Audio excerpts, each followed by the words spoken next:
बहुत समय पहले उत्तर दिशा में बसा था एक महान और समृद्ध राज्य अमरगढ़। यहाँ के लोग खुशहाल थे और प्रकृति ने भी इस भूमि पर अपनी सुंदरता बिखेरी थी। राजा सूरज सिंह अपनी वीरता और न्यायप्रियता के लिए प्रसिद्ध थे। रानी रूप सुंदरी करुणा और स्नेह की प्रतिमा मानी जाती थी। उनका राज्य सुख समृद्धि की मिसाल था। परंतु हर कहानी में छाया होती है। मंत्री भैरव, जो लालच और सत्ता की भूख से भरा हुआ था, धीरे धीरे अपनी चालों से महल में अशांति फैलाने लगा। एक दिन महल में अचानक एक रहस्यमयी साधु प्रकट हुए। उनकी उपस्थिति से पूरे महल में एक अलौकिक वातावरण फैल गया। साधु ने राजा और रानी से कहा, आपके वंश में तेजस्वी संतानें जन्मेंगी, परंतु विश्वासघात की छाया आपके राज्य पर मंडराएगी। सावधान रहें। भैरव ने अपने इरादों को छुपाते हुए सैनिकों और दरबारियों को अपने जाल में फंसाना शुरू किया। हर योजना उसके लिए सत्ता की सीढ़ी बन रही थी। एक अंधेरी रात भैरव के सैनिकों ने राजकुमार आदित्य और राजकुमारी राधा पर हमला कर दिया। भय और घबराहट ने उनके कदमों को तेज कर दिया। तो भाई बहन जंगल की गहराइयों में भटकते रहे। हर पेड़ और हर परछाई उन्हें डराती, पर उनके हौसले और साहस ने उन्हें आगे बढ़ने पर मजबूर किया। वहीं साधु ने उन्हें अपनी शरण दी और उन्हें जीवन की शिक्षा दी।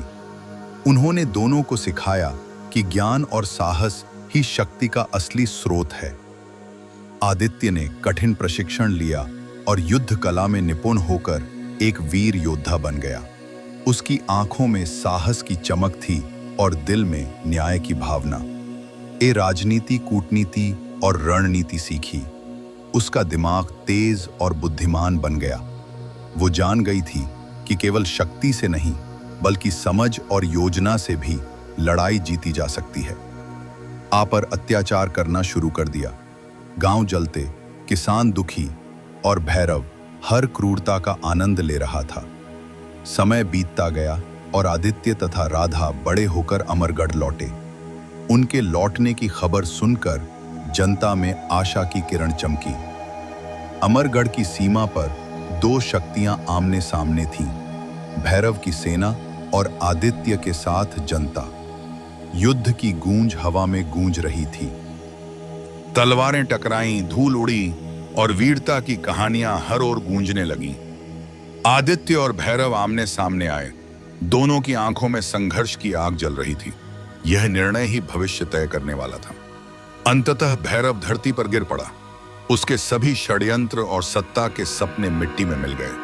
आदित्य की वीरता और न्याय की जीत हुई। अमरगढ़ में फिर से खुशियां लौट आईं। राजा और रानी ने अपने बच्चों को गर्व से देखा और जनता ने दीप जलाकर विजय का उत्सव मनाया। राज्य में शांति और समृद्धि की बहार लौट आई।